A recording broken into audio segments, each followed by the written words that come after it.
evening, welcome. Sorry for the slightly late start. It all seems to be going wrong at Leicester City at the moment. Welcome to tonight's fans. So obviously, we're going to talk about Preston 2, Leicester 1. There is a lot to talk about, not just the game, players, fans, booing. Is it right? Is it wrong? Do we need to unite? What do you want to talk about? It's your show. So much to talk about. We've got 30 minutes about it, and I want to get your views and comments in. So join me. Join Nick, join everybody.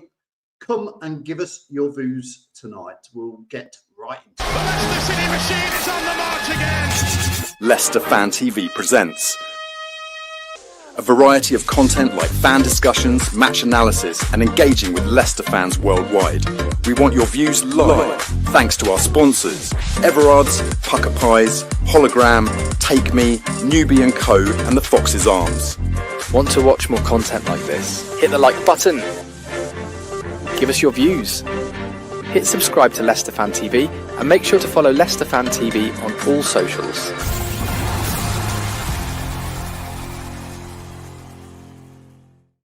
Yes, indeed. There. If you want to come and give us your views, I've just put the link out there now. So get in there and let me know what you think. Craig says, I want to get through as many comments as we can tonight. Let you all have your view.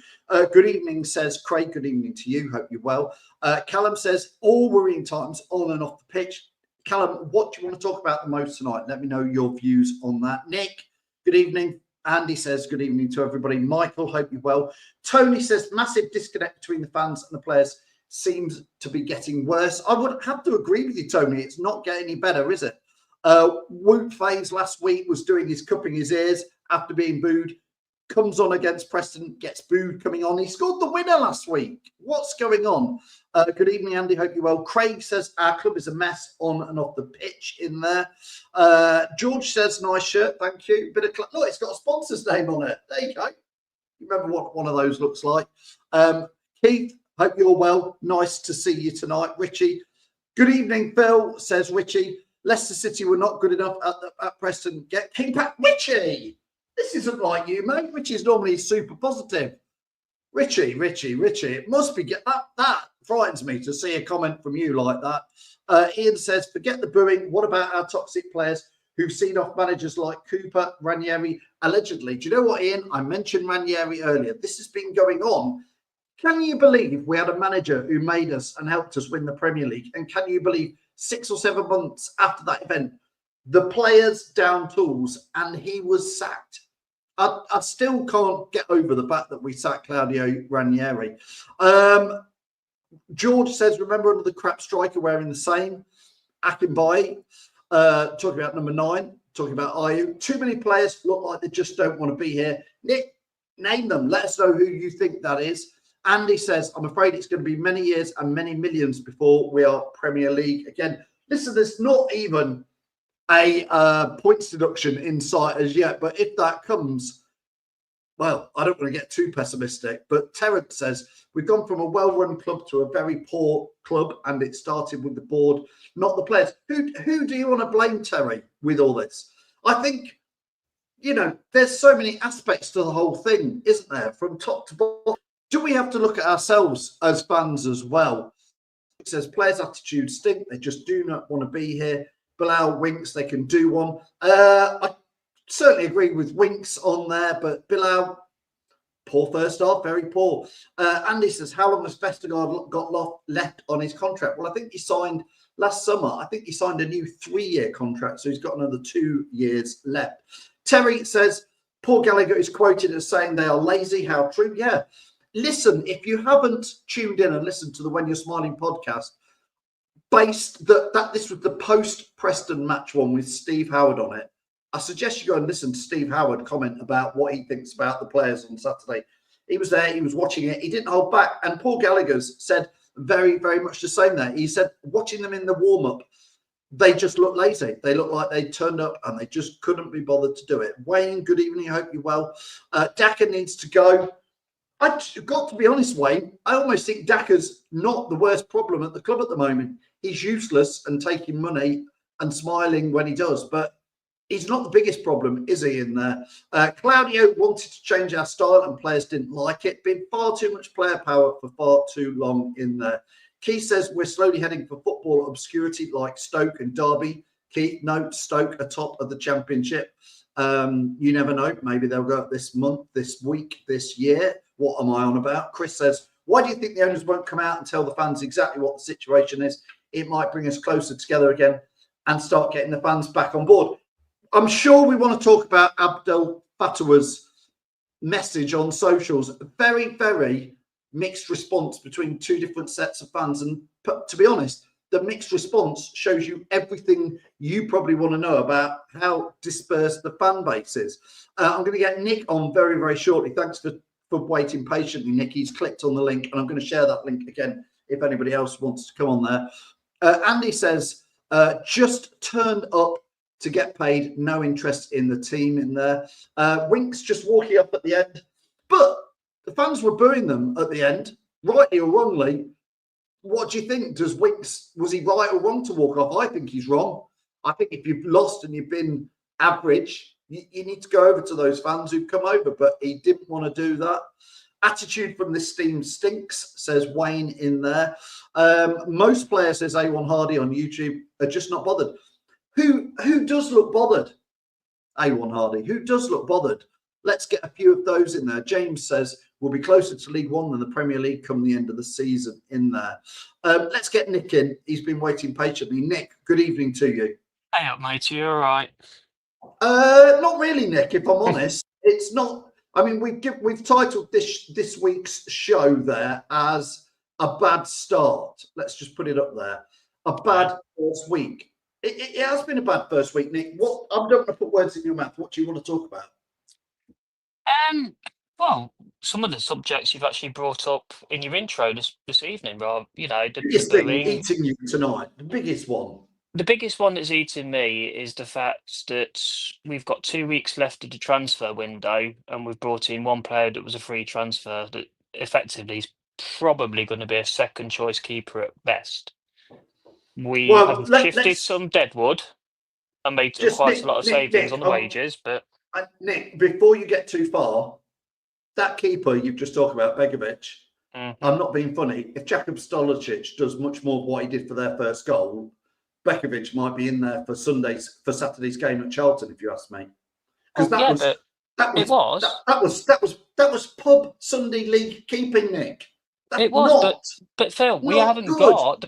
Who have we got? Other than Stolicic and Begovic, you can't throw Bowser in. He'd crumble under that. That's what I'm saying. So, do you think Begovic could be in there on Saturday? Because if I was Marty Cifuentes and saw my keeper doing that for their first goal, I think I'd be like, Jesus Christ! I knew it was going to be tough here, but what is that guy doing? Well, yeah, he's probably earned his right to give him a go. I mean, I thought he'd have a game against Huddersfield myself, Begovic. I thought he might come in for that game, but whether he's not, because he joined us later, whether he's not 100% fit yet, because he's not had a full pre-season behind his belt, I don't know.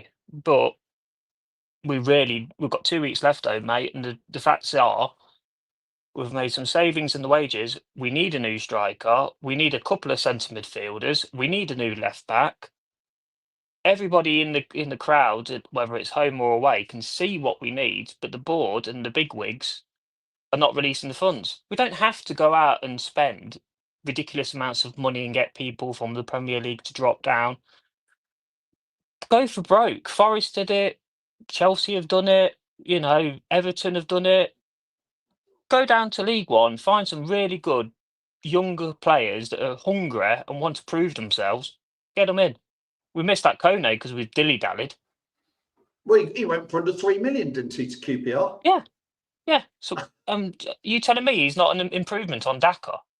Yeah. I'm off of it. I'm going to get you Jono and me were in as improvement well. on Daka.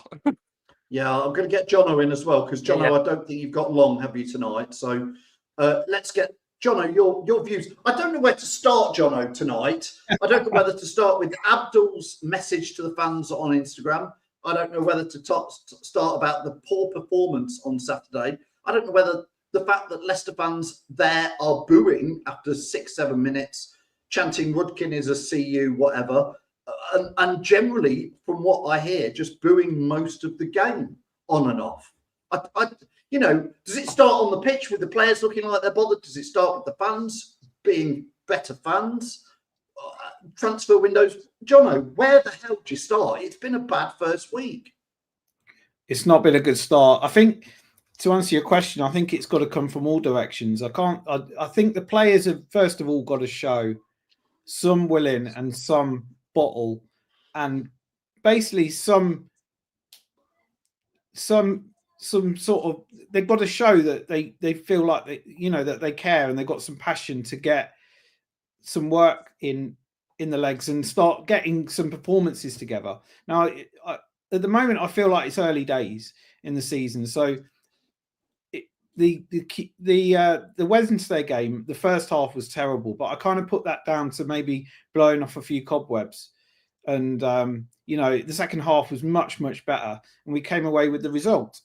The Preston game, I'm not sure what happened there. I mean, we were terrible, frankly, and we should have done a lot better. And it struck me when I was there on Sunday as being a bit complacent against Sheffield Wednesday, and it felt like a lot of the players just sort of trotted on, assuming that we were going to win. And I think the same thing has been sort of labelled at them against Preston. That they were not warming up properly. I think you posted something about Paul Gallagher making some comments, and I'm not surprised that he made those comments, because I kind of felt the same thing against the Sheffield Wednesday, that we felt in the first half like we were just trotting around and we'll eventually get a result because we're much better than them. And it doesn't work that way here. We've got to apply ourselves, and we've got to put the work rate in to actually get the results we need at this level. We're not going to do it just on having quality, and we haven't. It's debatable whether we've got the quality anyway to actually be doing that at this level. So, Nick, here's a quote from Paul Gallagher. If for those who this is Paul Gallagher, ex-Leicester City. Always decent, but never Premier League top quality. But he always played with passion, scored some cracking goals. A decent, honest player for Leicester City and Preston North End, amongst others. They thought it was too easy coming to Preston. He's obviously talking about Leicester. They thought it was too easy coming to Preston. I saw by the attitude when they were warming up. I was just watching them, and they were so lazy, just a bit big time, thinking we'll turn up and we'll win this game. And Preston, none of that. They were out of their traps, aggressive on front foot. Talking about Preston, Daniel Everson didn't have to make a save in the first half, and he goes on.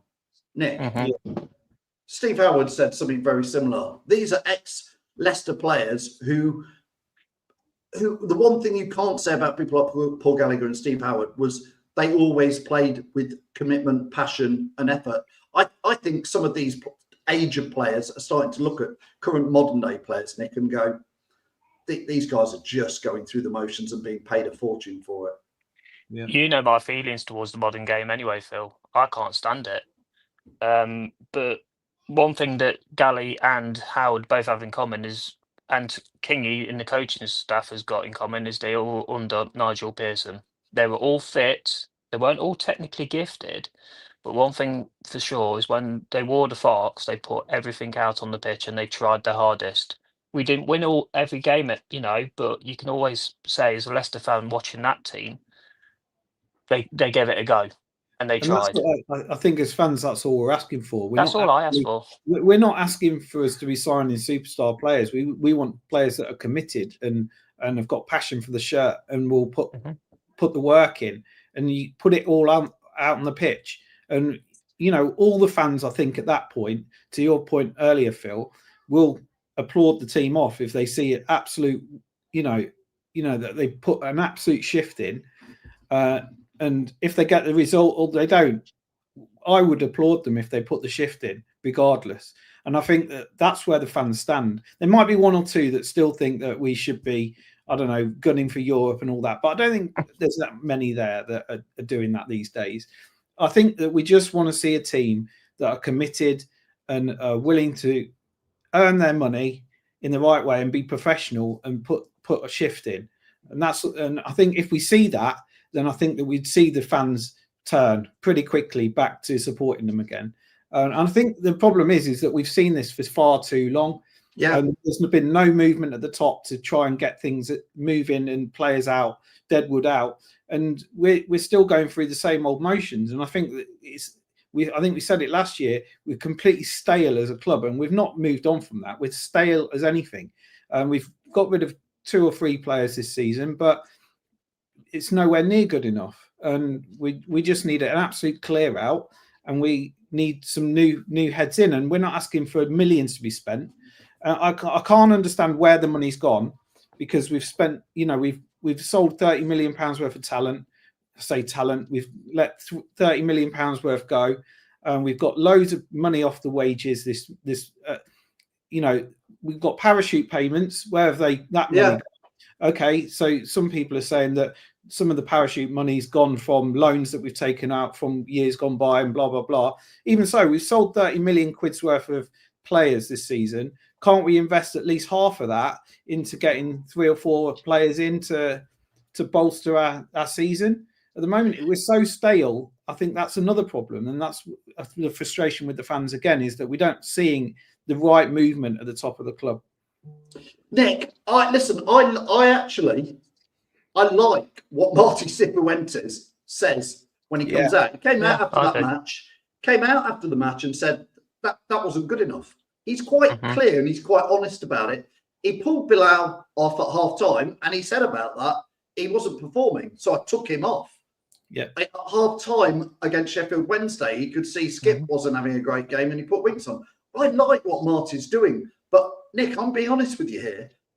The players didn't like Cooper. They went to Copenhagen. They held up signs. The players clearly, some of them fell out with Ruud as well. And it's not going to take them long to not take to Marty Cifuentes when he's pulling them out after the game and saying, it's not good enough. But he is being absolutely truthful when he says it's not good enough. But I wonder, Nick, how long are the players going to? Are they already? I'm not saying they're downing tools already, but this player power's gone on too long. I think there's players down tools already. Myself, I think Sumari's down tools before ball's kicked. I don't think he's been at it. I think he's been woeful. Winks, as much as I like him as a player, especially in this league, because we've seen it and done it and proven it, he's obviously got the Mardis about something. The problem is we've got in this club at the minute, there's just too many individuals and there's not a team. I want to see the band of brothers type spirit again that won us the Premier League, where, okay, yeah, they went to the pub every night and, that's well documented. They were a glorified pub team. Even Vardy and Albrighton have always said that. But they always fought for one another and they always battled and battled and battled. You don't see it in this. You tell me a time in the last, 3 or 4 seasons you saw that type of spirit in the game, because I can't remember it. I think the problem is the recruitment, as we bought in players and we paid them far too much money and they're just too comfortable. And and as you know, we can't get rid of them because no one's going to pay them the same money. So we've just been stupid and daft and not planned properly right from the top. And the recruitment's been really poor. I have to say, since Martin Glover came in, frankly, or even probably before that, the slide was really under the end where, when Rodgers left, really, his recruitment man brought in a few duds as well. But Martin Glover has not done us at all well. Jono, I'll come back to you, Jono, on this. Is like, I don't want to scapegoat on one player, but I'm gonna use Harry Winks as an example. We want fans to back the team, but when I've just witnessed Harry Winks miss the last third of last season because apparently, and it's rumours, but apparently he wouldn't do what Ruud asked him to do, which was stay one night a week at the training ground. He wouldn't do that, and therefore effectively didn't play for one reason or other about the last 12 or 14 games of last season. He then last week came on at half time, was dropped for the first half, obviously, but came on at half time and made a nice impact. When he scored at Huddersfield, he just turned away and didn't, everybody celebrates a goal in some shape or form unless you're desperate to get on with the game. He should have celebrated that. And then on Sunday, you see him sort of not play brilliant again and just walk straight off down the tunnel before the players have even decided to come over to Leicester. I'm almost here going, fans, don't boo the team. Let's back the lads. That's our rally cry. Back the lads, back the lads. I find it very hard to warm to Harry Winks after the last 12 months. It's difficult, isn't it? I mean, it's not what you want to see. Regardless, I think it's about being professional. Regardless of how you feel personally about the club, the fans, or whatever, you've got to do the right thing and at least show some sort of effort to either celebrate a goal or, you know, clap some of the fans at the end of the match. I think that is just a really poor show. I mean, there's a few things with Winks, isn't there? I mean, he was the one with the Enzo, miss you Enzo sign as well. So there's history here with him potentially being a bit of a bad egg, which is not something I would have thought about when we signed him. I thought he was a really good professional, and he seemed like a really nice character as well. So it's a bit of a shame it's turned this way with him. And yeah, he clearly wants out. So Rudkin needs to do the work to get the players out. It's as simple as that. And it all boils down to the staleness at the top, not doing the work over the last 2 or 3 years to get the stale deadwood out. And now we're still stuck with them, and we're going to be stuck with them again for another season. And who knows where we're going to be next season when there's another 9 players that are leaving on a free. What are we going to do then with a championship budget? We're going to be in and around the championship for years to come if we don't get this sorted this season. And the way it's going right now, I'm not totally sure where we're going to be at the end of the season. I'm still hopeful that we'll be in and around the playoffs. I think we'll get things sorted out and we'll start pulling results together. But I don't think we're going to be running away and HMS piss the league like we did last time. So I think, let's see where we go. But I'm not going to panic either. I don't think it's time to panic. No, I'm not panicking. I'm not panicking, but it's been a bad week at the office. Nick, I'm gonna play a little video that I filmed with Reedy because I wanted to get Reedy on today, but he couldn't make it because he's otherwise engaged. But he was. I wanted to ask him about the booing. So Nick, when we come back from this little video, it's not long. I want to ask you about Abdul's. Firstly, the booing from fans, and then Abdul's message yesterday, Nick. So let's just hear what Reedy said from the match. So, Reedy, I know you couldn't come on tonight's show because you're busy, which is fair enough. How dare you do something else than Leicester Fan TV? But I just wanted to ask you a little bit about the fans, the Leicester fans at the match, because there's lots of chat that there was booing as early as when they scored in the 7th minute. Yeah, well, firstly, I'd say that I wasn't one of them that booed. I don't understand it. Again, new season, new hopes, new kind of things, new manager and all that. I think that we shouldn't be booing, but again, I think it all depends on how the game's going. I really think we weren't great, and that's probably what started the boos. Obviously, then they scored. But again, before then, I actually thought the atmosphere was okay. But again, because we weren't playing great, the passes were off and all that, it just got fans a bit more toxic. But fans were literally booing some of the passes. Yeah, it was. Again, if we won the game, if we scored in the first 4 or 5 minutes and then we comfortably won the game 2 or 3-0, you wouldn't have even heard them. But it was all because we weren't playing great. But even if we'd have won 2-1 at the end, that doesn't mask over if people are booing through the first half. They're booing out fans when he comes on again. You know, we talked about this. Yeah, again, I don't understand it. Again, I did say fair play to Faves for doing what he did after the cup in the ear. Yeah, but it's come back to bite him because then fans are booing him again. No, I get that, and again, I'm not too sure kind of what we can say or do to even stop the booing. Again, if people pay their money, like they say, to go and watch the game, they can do what they want. But then you've got the things like Abdul saying, "Oh, we obviously don't win every week and whatnot, but you've got to be backing us to try even if we are losing." So I'm not sure, but I don't know what we can really say to either stop or... Because again, I went to the game on Saturday thinking there's a chance we'll win and there's a chance we'll lose. And we weren't playing that well. Monga scored, which we've obviously got the fans back up there. But again, we conceded a late one and then people went back on them again. So. And then look, Rudkin now, chance, and Rudkin's a CU, whatever. Yeah, there was a lot of that. Again, a few different chances for Rudkin. I don't see what that's going to change. A new song for Rudkin. Again, but I mean, forget like let's get a new song for Monga or whatever or cheer us on. It's a song for Rudkin and out and that. No, I get that, and again, we're not saying that anyone's wrong for doing what they want. Again, they pay their money to go and watch the game, and they want to do what they do. But again, for me, it's a new season. again, we've seen Rudkin make these mistakes, and I will say right now, I think he's done an okay job in what we've done this summer, getting away off the wage bills, getting some money in from players. I'm not saying that that's changed my opinion on him, but for me, it's just about, I don't know, just making sure we can get a new season and hopefully get promoted. All right, back to Phil in the studio. Thanks, Reedy. There you go. Thanks, Phil, Yeah. over there. Seamless. Nick. I've got to go, Phil. So I Sorry, Jono. Yeah.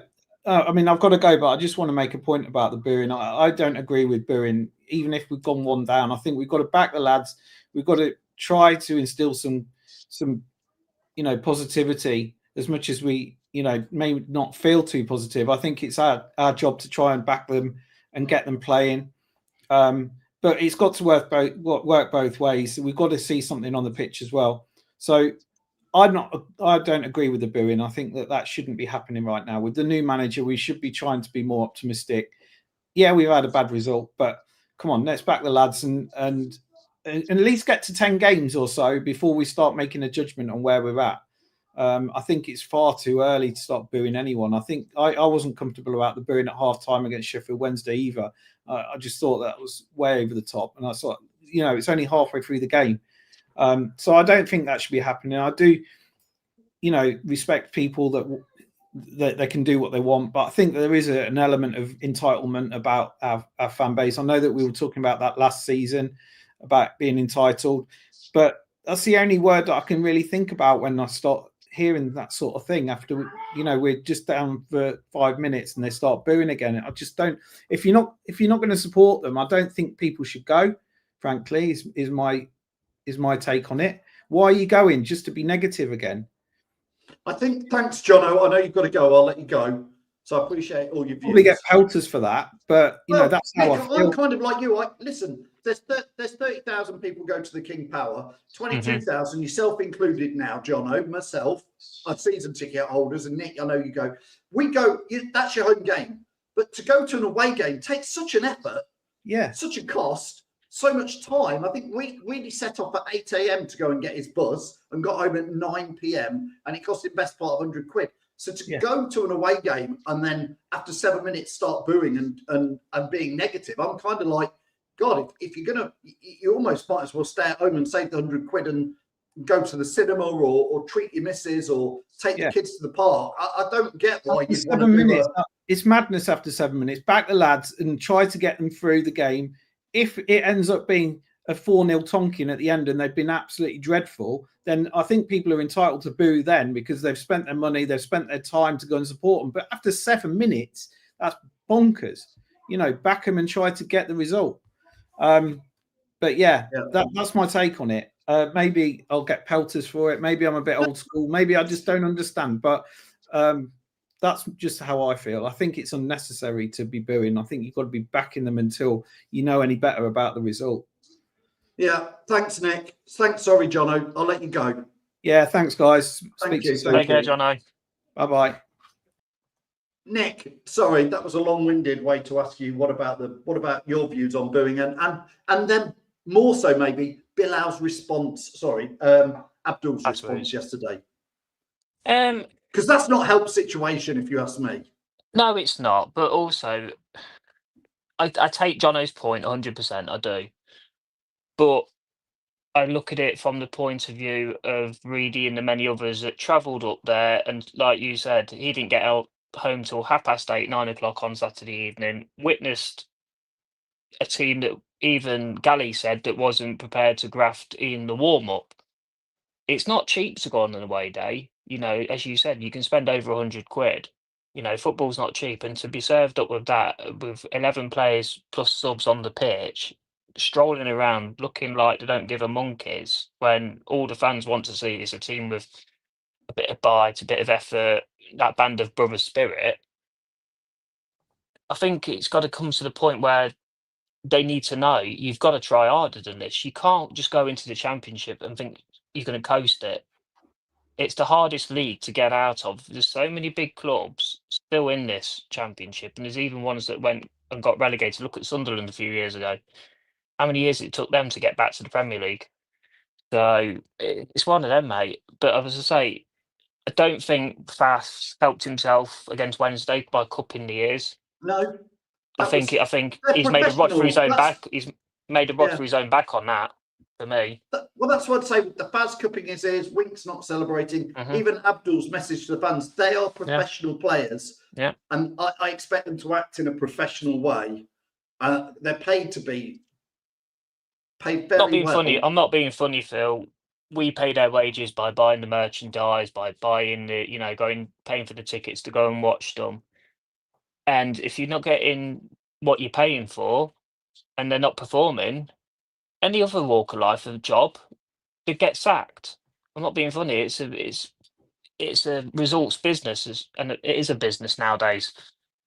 But as I say, they need to wake up and smell the coffee that this is going to be a lot harder than what they think it is, and start putting some performances on the pitch. Once they start doing that, the fans will be back on board again. Football fans are fickle, Phil.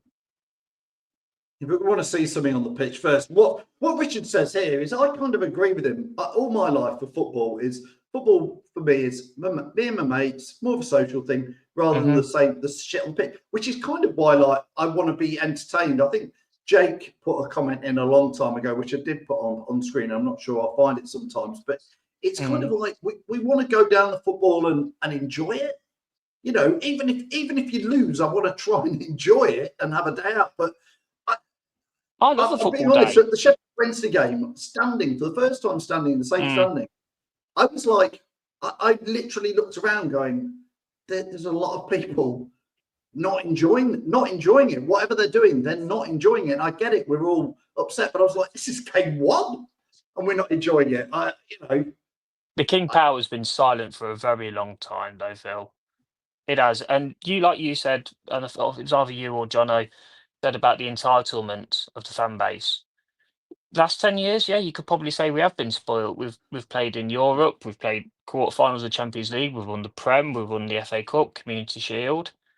It wasn't that long ago that the King Power was never full. I remember even when we had Sven in charge, you know what I mean? We were lucky to get just over 20,000 those days. 22,000, Easily. yeah. So I know what it's like to be a real Leicester City fan. It's not winning Premier League titles or Europe every season. It's a season where it's up and down like a roller coaster. Occasionally, you get a decent cup run, or you may play in Europe and stuff like that. But again, we just want to see the band of brothers attitude where the players are fighting for the shake. You don't have to be technically gifted like a Lionel Messi. Just show some grit and show some pride in the fox that you're wearing on your left-hand side. That's all I ever ask for. This is what James H here says on YouTube. He says, "We don't demand a team that wins. We demand a team that shows some pride for playing for our club. Sick to death of players thinking it's a chore to play for our club. I'm sick of players jogging." I get that in there. And somebody else put a comment on here, which is Ian put this comment on, which is a very frightening comment. And I read it and I put it on screen briefly, and then I thought, God, I don't even know if I want to debate that. But do the players hate the fans? I'm sure. I think many of them don't, Ian, but I think some might do. Yeah, 100%. Because fans can be critical of them. Oh, we're professionals. You're not. I ain't being funny. I've been a Foxes fan since David Pleat was in charge in the late 80s, early 90s, going down. I'd play for my club for free. That's how much I'd love to play for Leicester City. Those gods are getting tens of thousands of pounds a week for the privilege. Yeah. It's not on. Callum says here, I want to be able to go down the KP and enjoy the football, but when we played against Preston, there was just nothing in the boys. I thought it was some really boring football. Again, Abdul was calling fans out for leaving the terraces, which I think is a big call for a player to be calling out. It soon got deleted though, Phil. Maybe he realised it was a bit of a balls up to say it. I mean, I kind of like to see that it shows that maybe he's got some passion about it. I just think after that performance, himself included, not being great, and many of the players not being great, I thought it was a bit rich to start calling out fans. Yeah, I think he was trying to galvanise them, and again, one of the banners I put up here was Nick, do we need to unite? I don't know how. I thought Marty coming in might unite the players and the fans, because he seemed to. Danny Roll split the fans one way, Sean Dyche split the fans the other way. This Marty seems like, we could all get behind him. I think most fans have said, well, let's give him a chance. But I think he's doing sorting stuff. I think he's doing everything in the right way, Marta. I mean, his first game of the season, he walked a lap of the pitch. When was the last time you seen the Leicester manager do that? I know you could argue it's propaganda regarding the club, but there's that video of him looking back with John Hutchinson on the history of the club. Yeah. We've not had things like that. Stuff. That's and that's likable. That's something you think, but if you still got all these bad eggs that are only here, let's be honest, they're only here for the paycheck. He can only work with what he's got. And for me, that boils down to Top and Rudkin for not giving him the tools to do the job. We've been crying out for a full reset for years. We got tanked at Forest in the FA Cup. Rodgers said we need a reset. It's never happened. It's never happened, and that's the biggest problem we've had. We've got too many clingers on that are only here to either top up the pension fund or going to use us for a stepping stone somewhere else. It's not on, mate. All I'm asking for is just a bit of bite, some players that actually want to be here, and you can get behind. We went back to Paul Gallagher earlier on, right? I loved Gallagher. While he wasn't Premier League quality, I tell you what, he was fantastic for us at that time, and he could take a penalty and get behind the fans. Same with Super Stevie Howard, big man up front. Did us that Easter Friday goal against Leeds when we were in League One, and with Matty Fryatt, not fascinating, technically gifted players, did the job, took pride in what they did, and the fans loved them for it. Who from Morgan? Again, not brilliant, but just old school defending, where everything out, in doubt, kick it out, and stuff like that. Why? Nick, Armchair Jockey here says Cifuentes will be under pressure after Saturday's performance. Armchair Jockey, I'm going to say this now.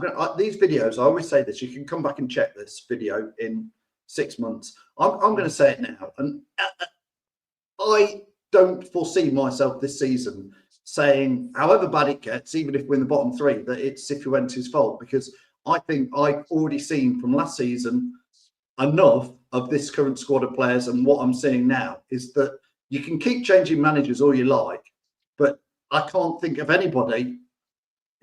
You might as well keep Cifuentes in there. People are saying give it 10 games, see what happens, but you're just going to change another. Cifuentes has got progressive, forward-thinking way of playing like Enzo did. If you get rid of him, who are you going to get in? I think the only sort of manager, which is at the time I thought Sean Dyche, only because he wouldn't take this sort of shit from these players, I think, and he would have gone, no, sorry, you're out, you're gone, whatever, you can sit in the reserves, I'm not having that attitude. Scott's just clicked in very late, but let's get Scott on.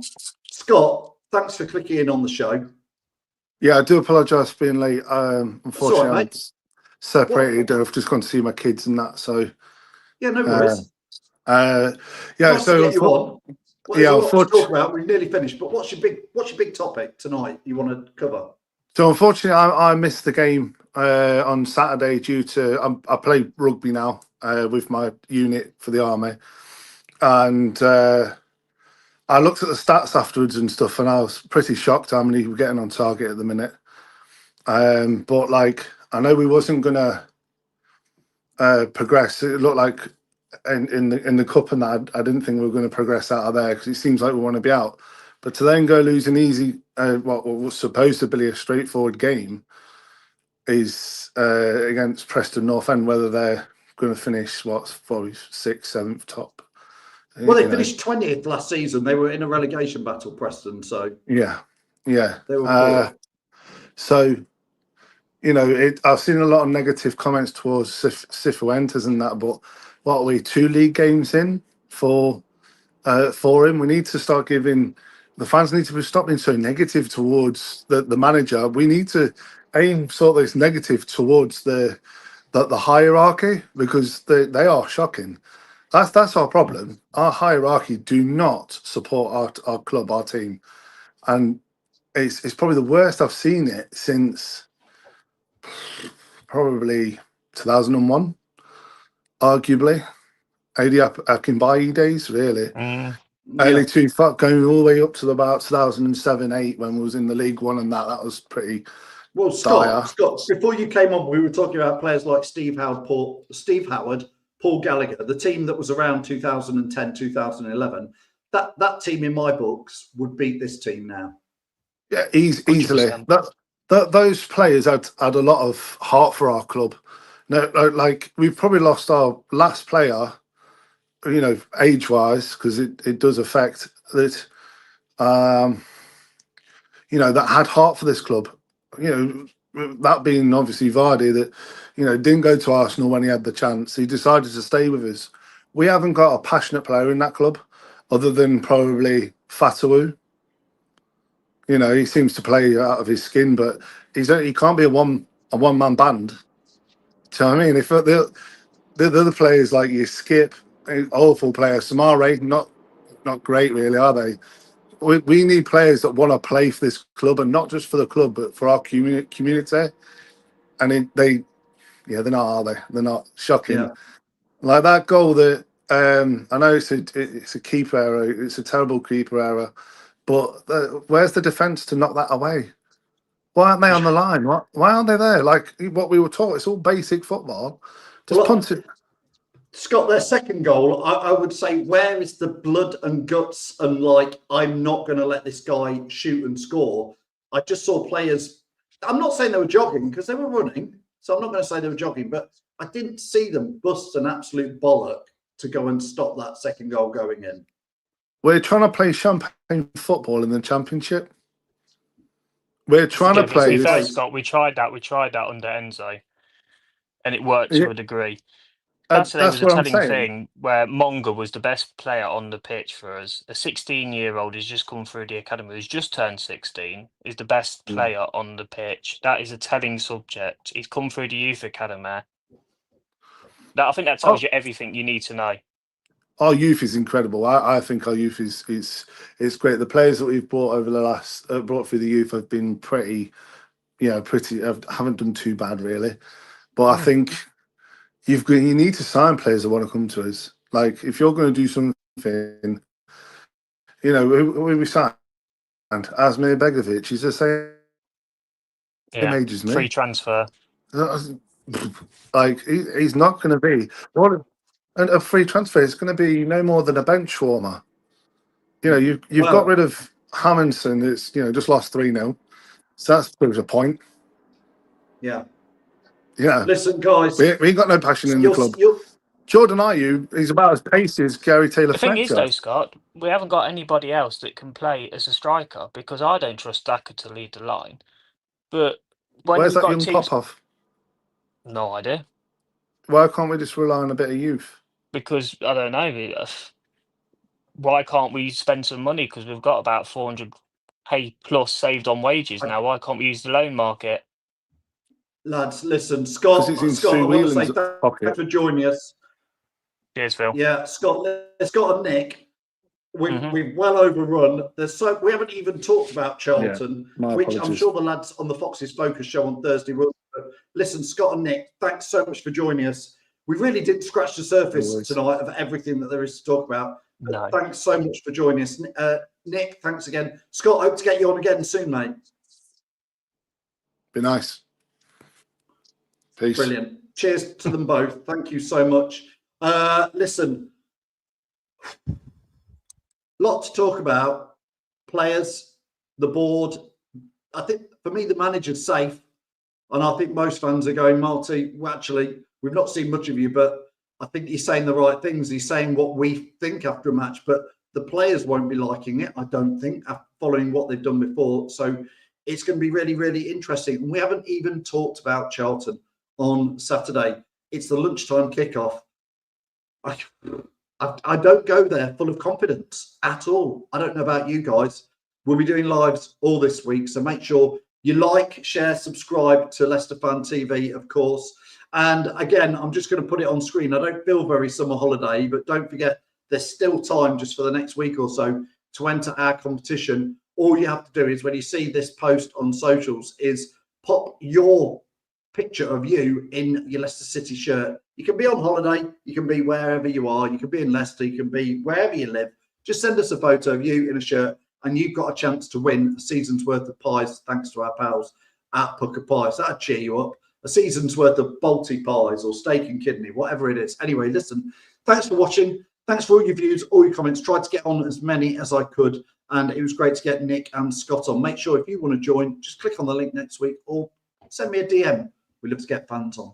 I'll see you next time. Cheers. The Leicester City machine is on the march again. Leicester Fan TV presents a variety of content like fan discussions, match analysis, and engaging with Leicester fans worldwide.